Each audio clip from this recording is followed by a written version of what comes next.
You're listening to Gospel Music Buzz, bringing you the buzz on gospel and wholesome content. Hey Kate, this is Sherwin with Gospel Music Buzz. How are you doing today?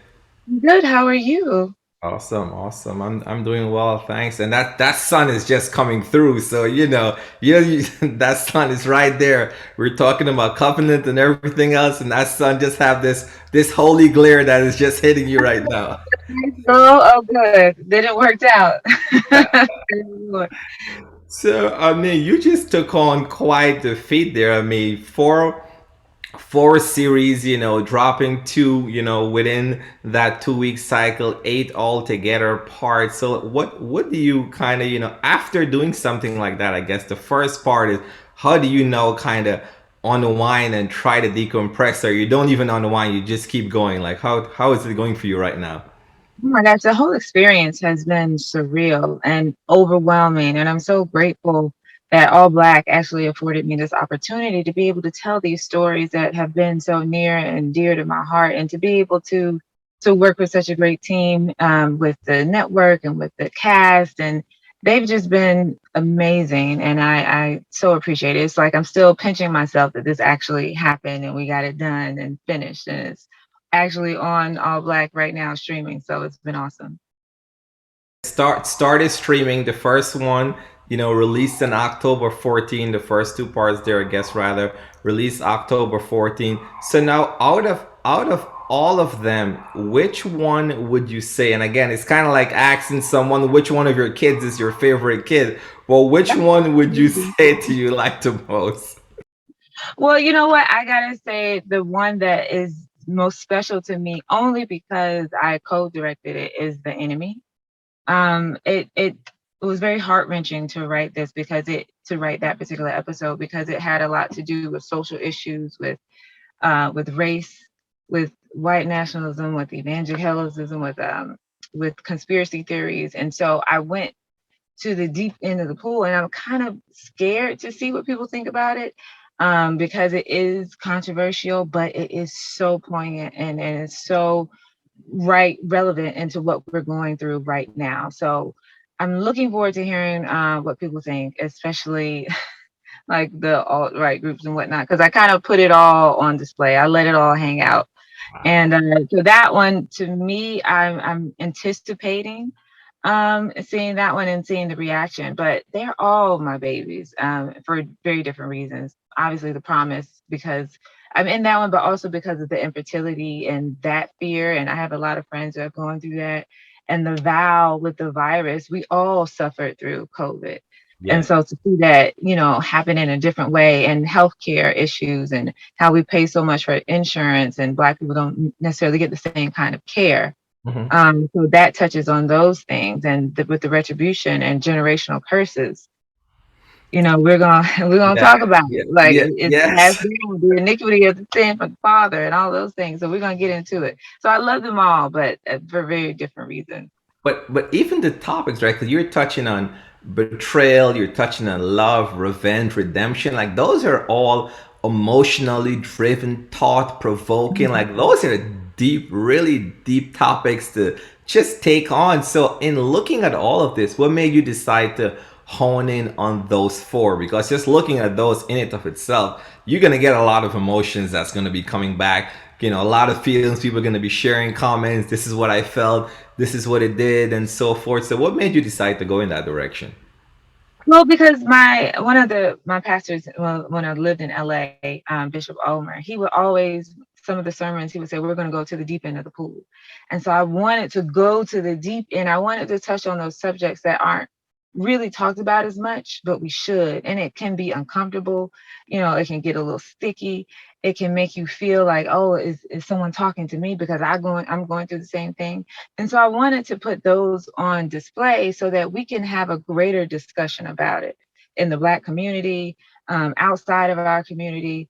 I wanted to be able to create the opportunity to have discussions about all of these things that are so important to me, and in relationships, whether it's lust and love, redemption, all those things. So yeah, it was interesting.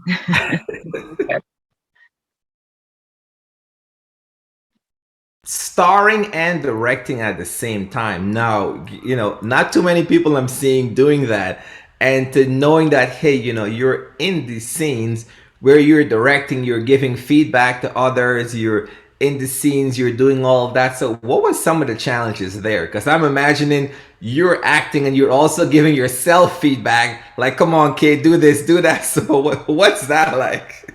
It was, especially the one that I was in. That process, I was running around like crazy. The hair and makeup people can tell you. I would sit down for 5 minutes and then jump up, and they would be, literally sewing the wig in place, and I'm walking away, and it's just like, no, I got to get to set. I had to do this. I had to do that, and it was stressful. And I got to a point where I was like, you know what? I just have to put one foot in front of the other. I have to give it to God because I can't take on all these different things that are coming from different directions, whether fires that needed to be put out, or we were dealing with administrative things, and learning to just say, hey, I got to take every day as it comes, and to know that God is going to make sure this turns out all right, because ultimately this is for him to Yeah. lead people back to him. So Mhm. it was one of the hardest things I've ever done. I've learned so much from it.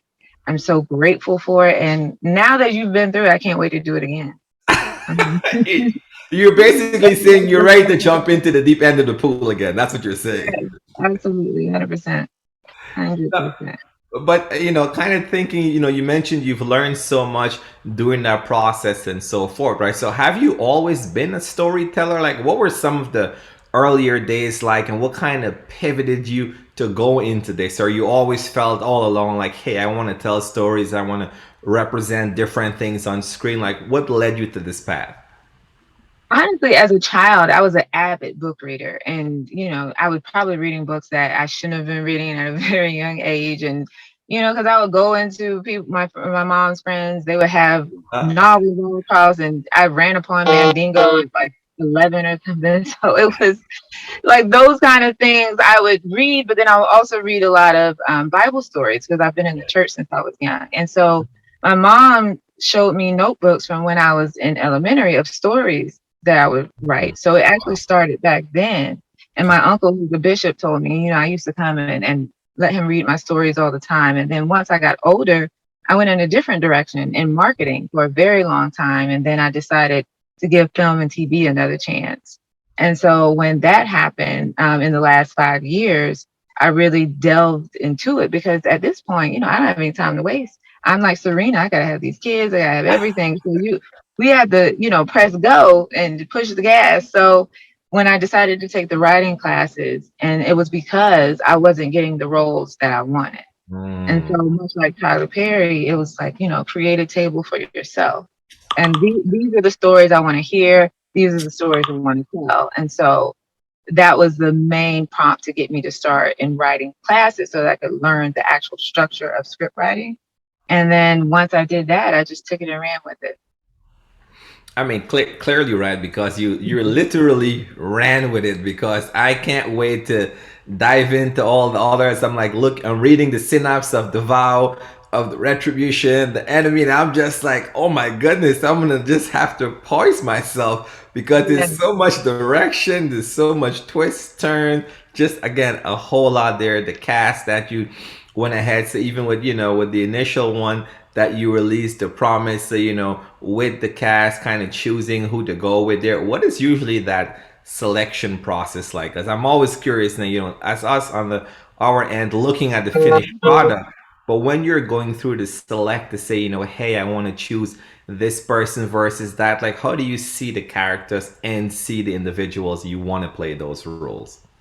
Well, the great thing about those, most of the cast is that they were friends of mine, and I had already known them before, so it was like a phone call away, and they were so willing to say, I don't even read script. I'm down. Whatever you want to do, I'm here for you. And so that's how it started. And then once they read the script, they were like, oh my gosh, I can't, there's no way I would have said no to this. And so I'm grateful that they came and they played with me on set for much less than they deserve, because these are some phenomenal actors, and they really gave their all to this project. And we did audition the majority because we had 89 cast members. 89 is nuts. Oh So we did wow. audition a lot of them, and there was just something special about Tiandra Gale was my casting director. She's amazing, and there was just something special about each one of them, and it was immediate. Like you knew, oh, she's Esmarie, or she's Hannah Esmarie Sterling. I didn't know her before, who plays Hannah in the show, Mhm. and she just had a spark to her that I knew immediately in her take that she was it. So it was a great process. And I'm grateful that it all came together the way it did.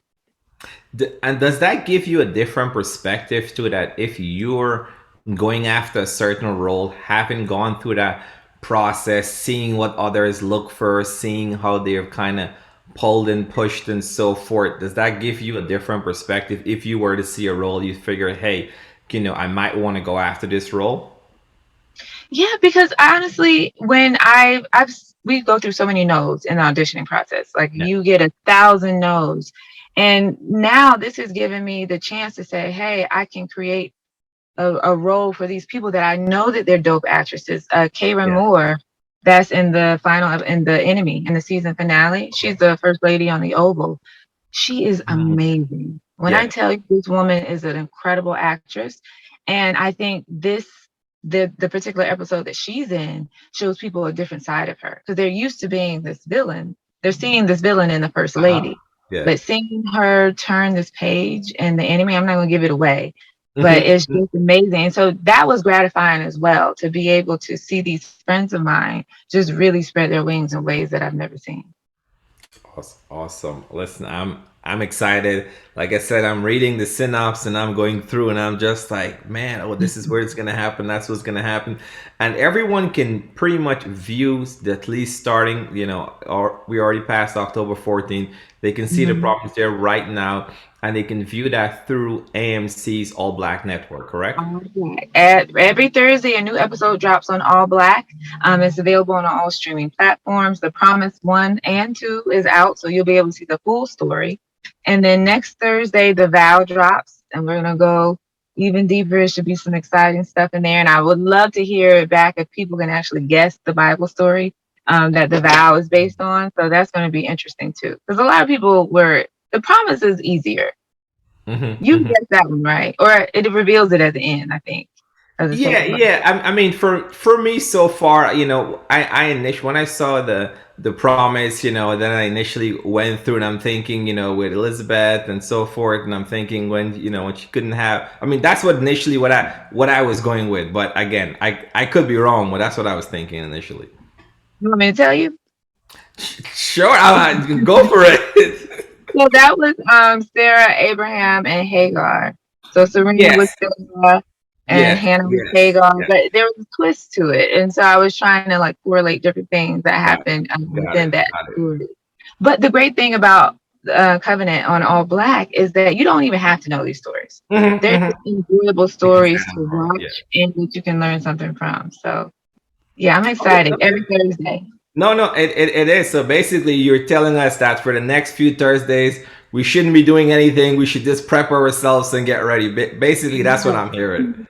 Prep yourself to get ready, get your drinks and your food and your snacks ready, and then discuss it afterwards. Because when I tell you, so many people come to me about, what happened in the promise and Hannah and Malcolm and that whole situation with adoption. And would you do it? Would you do surrogacy? So yeah, let's talk about it. Well, I'm love to hear the conversations people are having too. And they can having those conversations on social media, Twitter, Instagram. They can follow you there. They can comment on what's going on and kind of just continue the discussion that way Absolutely. You can follow me on at KAYE.S on Instagram. on Instagram. So real quick before you even think, so I know I guess then in looking at the promise, what message do you have for someone that is basically risking everything to either hold the relationship together, potentially endangering themselves? Like, what would you say to that person that's just at their wits' end, but yet still they're trying to do everything to hold this thing together? And oh my gosh, that's such a poignant question because I feel like we've all been there at some point, whether it's been with a relationship or whether a job or a big life decision, and you're willing to give it all because it's not happening for you the way that you want it to. But in that moment, it's like you have to take a step back and say, is this what is supposed to be in my life? Is this what, God has promised for my life? And so, however, whoever you pray to, take a step back, because things will come into place when they're supposed to come into place. Okay. And that's what I really wanted, the message. The overall theme of the series is what happens when you don't trust in God's promise for your life. And so when we try to make things happen when they're not supposed to happen at a time that they're not supposed to happen in, it sometimes comes to our detriment. So take a step back and say, let me focus, let me center and see if this is really supposed to happen. Is this what God wants for me? So that's what I would want people to take away from that as well. Awesome. Listen, I think just looking at the first one there, that's already what I'm pulling from it. And, I'm excited to see what everyone else is getting from that. I'll be following it. If there's a specific hashtag that people need to use, if they're tweeting and discussing it, what should that hashtag be? It's hashtag Covenant on AllBlk. Hashtag Covenant and AllBlk. All right, we will make sure that we use that hashtag as well. And I will weigh in. And I think I already knew what the first one was. I don't know why in the world I said the answer I said, because when you were saying it, I'm like, that's what I'm trying to say. But it just kind of caught me. I'm looking at these lights and I'm like, what's going on? It's okay, because I was like, you know what? And when you said Elizabeth, I was like, I know he's talking about Sarah, but I'll wait until the end. I know, and it couldn't come to me. So now when my pastor look at this, he's gonna be like, we need to have you a Wednesday night Bible study. I did the same thing, because my sister told me last night. She was like, Sarah wasn't the one who couldn't speak. I was like, what's her? Like, that's not who God told. Anyway, we'll get into that later. We'll have a whole Bible. Well, listen, I appreciate you. I love your personality. I'm so happy that you put this body of work together, Kaye. These are the discussions we need to be having. It needs to be told. It needs to be told in such a young, fresh, refreshing way from a different viewpoint. I love your take on it. I can't wait to see what you did with the vow, retribution, the enemy. Like, it's gonna be awesome. If the beginning is anything that's gonna tell us about what's to come, we're excited. We're gonna encourage everyone to go out, see it, check it out. Check it out on AMC's AllBlk. Like, get a part of the discussion, because you took a risk. You did something amazing here, and we're super excited about the way it's turned out. Oh my gosh, thank you so much. I can't wait to hear what you all think, because I know a lot of faith-based in film and entertainment, they think it's sort of taboo. So I'm so glad that we can have something like this, for our community, that we can get into and discuss and love. So thank you so much. Not a problem. You enjoy the rest of your day. See, you have some good sunshine there. So, enjoy all that sunshine. Yeah. And don't forget, Thursdays on AllBlk Covenant. Y'all check it out. Thursdays and AllBlk. And tell us the time again. What time on Thursday? Okay. They'll drop. Sometimes it drops at midnight, but it'll definitely be there by the morning. But it'll be there all day Thursday. Perfect. So we can choose what time we want to watch it. There you go. Buckle up. Thanks again. Appreciate it. Thank you so much. Appreciate it. All right, Craig. Have a good one, buddy. Thank you. Bye-bye. Thanks. Bye.